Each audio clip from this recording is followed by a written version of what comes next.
안녕하세요. 오늘은 여러 가지 일이 많았는데 거의 1년 걸려서 이제 소송했던 결과가 나왔어요. 그래서 그거를 얘기해 볼까 해요.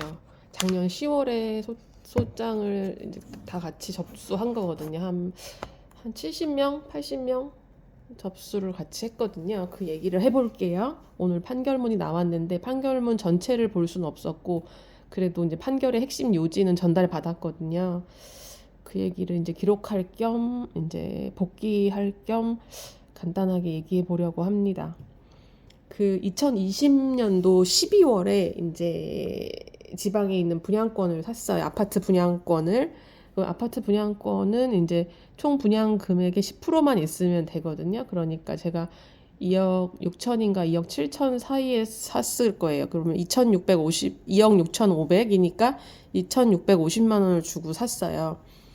그랬는데 그게 이제 반은 이제 지역주택 조합이 시행사고 반은 그 조합원들이 소유 분양을 받아서 가지고 있던 거고 나머지 반 그러니까 520세대인가 그러니까 반은 일반 분양을 한 거예요. 청약 홈에서 일반 분양을 했고 그렇게 해서 매수한 분이 계시고 계약을 안 한 나머지 미분양 물건에 대해서는 이 전국에 있는 그냥 일반인들한테도 살 수 있는 기회가 있었어요. 그래서 뭐 전국의 다양한 곳에 있는 분들이 사셨더라고요.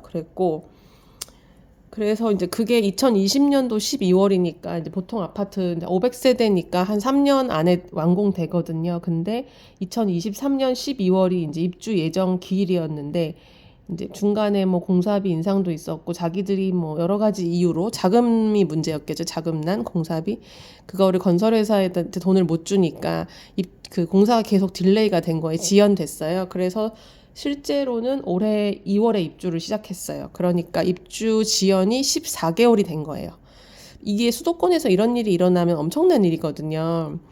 그래서 부랴부랴 작년에 좀 원래 빨리 소송을 했어야 되는데 이제 사람을 또 소송 비용도 있고 하니까 사람을 좀 모으고 이러면서 이제 접수를 한 게 10월이 됐던 거죠. 그래서 이 지체에 대한 그 보상금에 대한 것도 계약서에 써 있거든요. 그 요율대로 계산했을 때 한 2,500만 원 정도가 나왔었거든요. 그래서 그거를 요구하는 소장을 냈죠. 70명, 80명이 모여가지고 냈고 변호사님 선임해가지고 했어요. 그랬더니 이제 그렇게 해서 이제 저쪽에서도 이제 변호사를 샀죠. 그래서 답변서가 오고 했는데 그렇게 핑퐁을 왔다 갔다 하다가 오늘 2시에 최종 판결문이 나왔어요. 그랬더니 우리가 청구한 금액의 35%를 감액해서 지급하라는 거예요. 판결문은 이제 변호사님한테 송달이 되면 그때 이제 전문은 공개가 오픈될 건데 그 이유 같은 거는 그때 읽어보면 되는데 이제 요점만 이제 변호사님이 전달해 주셨는데 우리가 청구한 금액에 개인별로 청구한 금액의 35%를 감액해서 시행사는 지급을 해라 이렇게 나왔더라고요. 근데 여기는 시행사가 특이하게 어떤 회사가 아니고 지역주택 조합이거든요. 그러니까 반반 아파트라서 그래서 그 같이 소송을 이렇게 주도한 그 분하고 같이 맨날 통화를 자주 하면서 이게 감액이 돼도 10% 정도가 되지 않을까 했는데 이제 35%가 나와가지고 오늘 좀 충격을 먹었고요.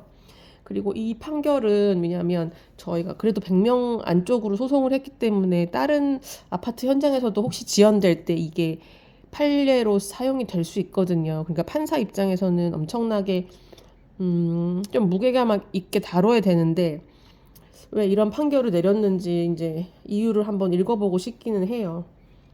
그리고 이제 그 다음 차례는 이제 이 판결문은 되게 뭐라 그러지? 되게 막강한 권력을 가지고 있어요. 그래서 이 판결문 가지고 이 시행사의 재산에다 압류를 걸 수 있고 통장도 압류를 걸 수 있어요.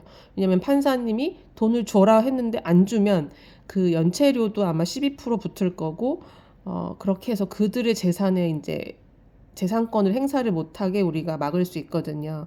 그래서 그거를 또 시작해야 되나 이러고 이제 변호사님하고 상담 중이고요.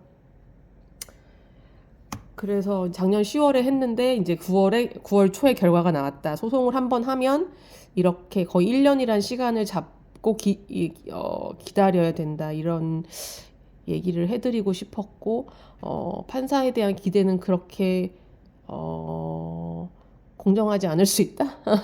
이게 만약에 수도권에서 이 아파트가 입주가 14개월이 지연되면 사람들은 그 14개월 동안 이거 날짜에 맞춰서 이제 전세나 월세를 사는데 그 14개월 동안 어디 떠돌이 생활을 해야 되잖아요. 이게 엄청나게 이슈가 되는데 지금 여기 단지는 소규모 단지이고 또 지방에 이제 외진 곳이고 또 판사님도 이제 뭐 2년에 한 번씩 판사들도 돌긴 도니까 뭐 어떤 성향의 판사였는지도 또 중요하니까 그리고 판사의 말은 거의 신적인 존재거든요. 이 자본의 세계에서는 모든 게 그래서 또 한 가지 말씀드릴 거는 우리가 뭐 아파트나 뭐 빌라나 땅이나 이런 걸 보면 부동산 등기부 등본이 있잖아요.